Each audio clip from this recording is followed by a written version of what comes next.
If you suffer from low self-esteem or low self-confidence, in this video I will teach you 3 ways in which you can improve your self-esteem and self-confidence in a very powerful way. They are all very powerful, but the third one is really my favorite, and it's the one that has had the biggest impact in my life. So let's get into this video. Do you want to have a higher self-confidence and self-esteem? I guess you want it. We all want that. And most of us suffer from a low self-confidence and self-esteem problem. In my last video, I taught you how to improve your self-esteem in a very profound and powerful way, in a way that makes your self-esteem rise, but in a very healthy way. It's the foundations. And if you haven't watched it yet, you should watch that video first. There will be the link around here somewhere right now. What I want to do in this video is to teach you 3 complementary ways in which you can further improve and cultivate your self-confidence and self-esteem. And these are ways that should complement the first one, the one that I taught you in the other video. That one is the foundational one. That is where you need to start. And without that one, these ones are not effective. But if you cultivate that first one, then these 3 ways can really take it to the next level. These are really powerful, and I'm going to teach them to you right now. So the first way is avoid the comparison trap. Stop comparing yourself to other people. That is what most of us do, and that is the sure way to have a very low self-confidence and self-esteem. That is the sure way to destroy your self-image. And let me tell you why. Because when you look at others, you will always have a more positive image of them. You only see the external, you only see the surface level. You don't really see what's like the bad things about their lives, because no one shows that. And nowadays with social media, that's even worse. Like no one shows their negative parts in their lives, and everyone only shows the positive ones, and they exaggerate the positive ones, and they even make up things that are not true. So even worse nowadays. But even in real life, if you look at someone in their life, you just see like the surface level. You just see what's around them, their behaviors, and you just usually see the normal stuff and the good stuff, because they hide the bad stuff, and all that's going on in their minds is also hidden. You don't see that. But we tend to compare ourselves to others a lot. And that destroys our own, because we are inside ourselves and we know all the bad things in our lives. We don't know the bad things in the others' lives, but we know all the bad things in our lives. And we also are inside our minds, right? And we know all the negative thoughts that we have, and all the bad qualities and all the limitations. So we are aware of those, but we are not aware of what's inside the minds of others. So when we compare to others, that's really an amazing way to have a low self-esteem and low self-confidence. So of course what I want to tell you above is stop doing that. It's not as easy to say it as it is to do it. And let me tell you why that is. Again, we need to talk about the infamous trauma. Trauma is everywhere, I know, I'm going to talk about it every time. But trauma, I already explained it in the last video, so I'm not going to explain it again, but what happens here is that we have learned from very young age that we need to comply with the expectations of others, meet the expectations of others, and we need to always be in that competition mode. Our society kind of puts us in that state of permanent competition of you have to be better, you have to be the best one, you have to achieve more, you always have to be looking at others to compare yourself to others. And if you don't do that, you're not going to be good enough, you're not going to be loved, you're going to be rejected, you're going to be cast out of society, right? These are messages that are passed on to us, at least implicitly, sometimes very explicitly, as we're growing. So it's no wonder that we grow up having this constant need to compare ourselves to others. And so now it's hard not to do that. It's hard not to do that. But the way to stop doing that is to start, it's like paradoxical, but you need to start rebuilding your self-confidence. So you don't need to look at others anymore to have confidence. And this is the key here, because it's called self-confidence. It's not called others' confidence. It's called self-esteem. It's not called others' esteem. So self-confidence and self-esteem are about how you feel about yourself and has nothing to do with others. Nothing to do with others. But we look to others to have our self-esteem and self-confidence when we cannot give that to ourselves. So we need to outsource it. And of course, that's not going to work well. So the key here is you need to give yourself what you're seeking to get when you're comparing yourself to others.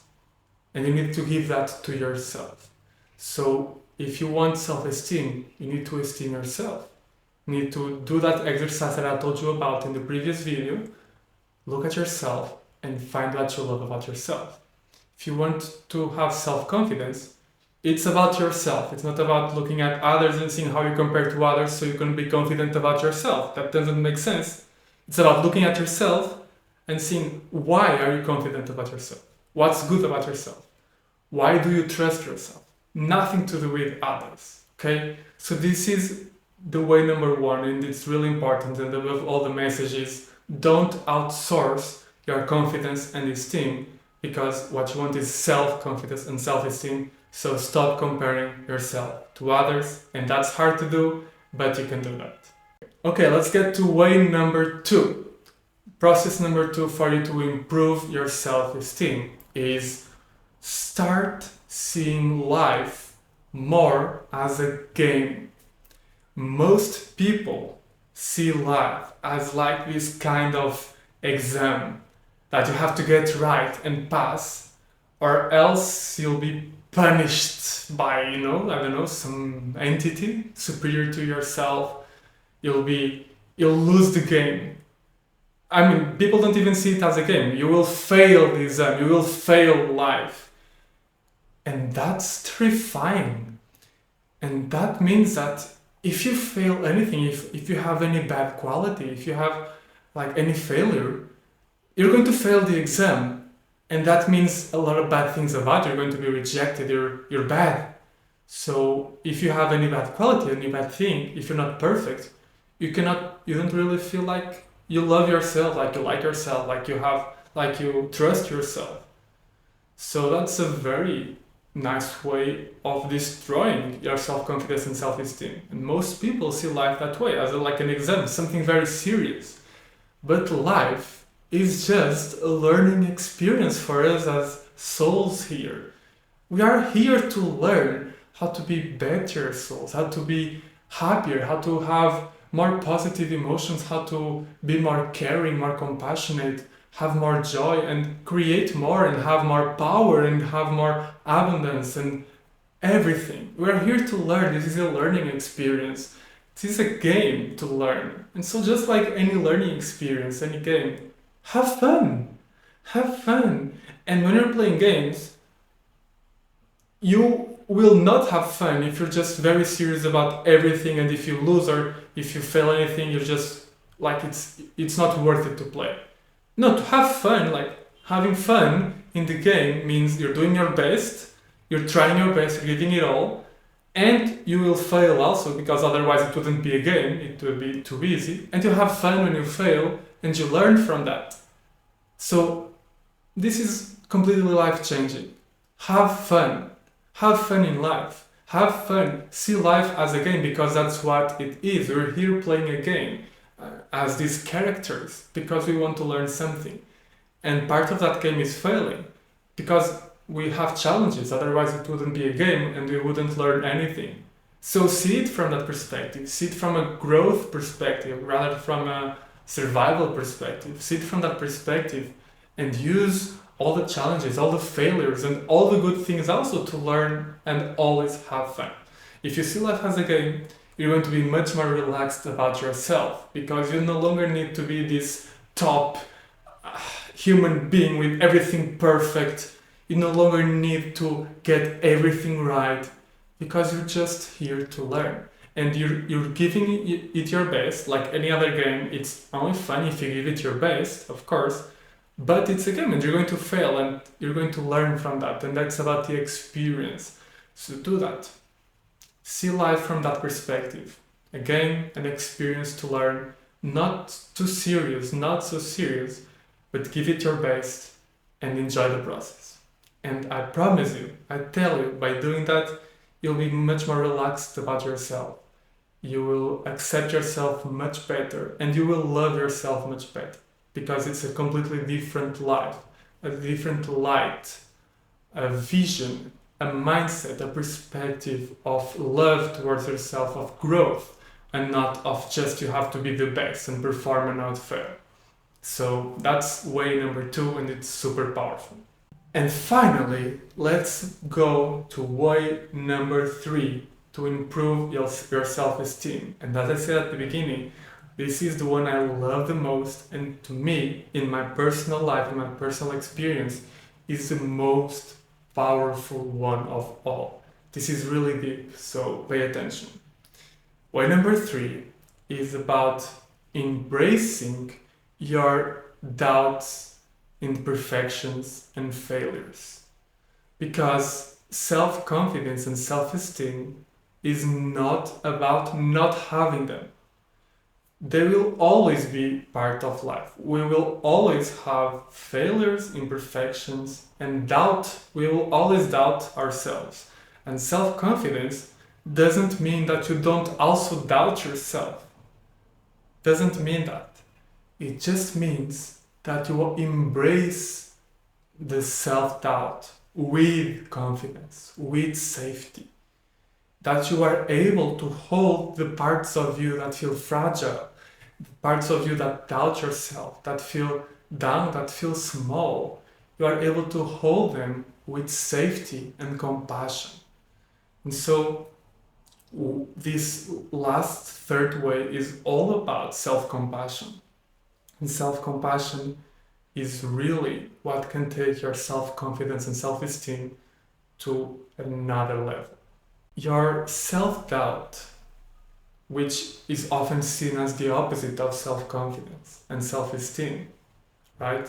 Your self-doubt is the opposite of self-confidence, and your self-critique is the opposite of self-esteem. That's how people usually see that.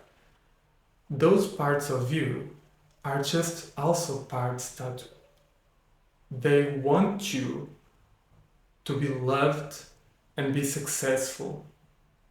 But they've been through difficult experiences, again, trauma. And so they learn that sometimes this world isn't safe. And so they're always worried. They're always worried. And that's their job. But guess what? When we don't like them and we push them away, they're just going to be more worried because you're not paying attention to them. So they're just going to bring you even more down. If the job of those parts that make you feel down and doubt yourself is they're just trying to protect you, and you don't like them, you try not to listen to them, they'll need to increase their strength. So they'll make you feel even worse about yourself. Right? But if instead you can look at them from that perspective and see, oh, they just want to protect me. They just want me to be loved and successful in this life. And they've been through difficult experiences. You can look at them from that compassionate perspective and hold them with compassion. Understand and validate them and make them feel safe. Connect with that self-doubt, that self-critical part, and love them because that's what they need, that's what they lack. And that's because they feel they don't have that, or they're afraid of not having that, that they feel that they have to critique you and doubt you and bring you down. So can you give that to them? Can you give that love that validation, that acceptance, that confidence to those parts that make you feel down. Because that's what they need. And if you can give them, they will feel like, oh, I can give this to myself. I am safe. I'm heard. I'm seen. And then they will let you feel confident and love yourself, because then that will be safe. And they will feel like they're heard. They no longer need to be criticizing you all the time. And that's going to make all the difference. So the key to self-confidence and self-esteem is to embrace and hold the parts of you that are the opposite of that with compassion and safety. Is to hold the parts of you that criticize you and doubt you and make you feel down with love and compassion. It's a paradox, but it's the most powerful way to cultivate a healthy self-esteem and self-confidence. Because the real self-confidence is when you're so confident that you can even have those negative emotions. And that's what really will allow you to do anything in your life and succeed in anything in your life. Because guess what? If you're trying to do anything in your life, there's always a risk of failing. There's always a risk of something going wrong. And there's always a risk of you feeling those negative emotions about yourself. So if it's not safe for you to feel those negative emotions about yourself, you will not allow yourself to do any of those things, because you cannot run that risk. That's why you don't have self-confidence. It's because you don't feel safe to have the opposite of self-confidence. But if you feel like you can hold those emotions, then you can run that risk. Then you can do anything in your life, because you know that even if you fail, even if you feel those negative emotions, you are safe. You can feel them, you can hold them with compassion and be well. And that's what really gives you confidence. That's what really gives you self-confidence, is the ability to hold the parts of you that are not confident, that are afraid of failure. Because then you can do anything because you feel safe to fail. So you have self-confidence. Self-confidence is not really about feeling like you will succeed. It's about feeling that you are safe to try, and you are safe to succeed, and you're also safe to fail if that happens. So that's my number one strategy. It's the third one, but it's my most powerful that I wanted to share with you today, and it's completely life-changing. So I hope these 3 strategies to improve your self-esteem are going to be helpful for you. Remember, they are a complement to the main one that I shared in my last video. Together, they will bring your self-confidence and self-esteem to amazing levels, which is what you are. You are amazing. So I hope you put them into practice, and I hope you enjoyed and liked this video. I am Dr. Filipe Rocha from the Star Soul School, and if you like this video, leave a like, leave a comment for me, share it, and subscribe for more. Oh, and one last thing, just like I said in my last video, the one skill that you need to be able to do all this work is emotional awareness. And I have created a step-by-step guide to developing emotional awareness that's going to help you connect with all of these emotions and bring safety to them. So the best thing is you can download it for free. The link is in the description, so make sure to download your free copy of my ultimate step-by-step guide to emotional awareness in the link in the description below.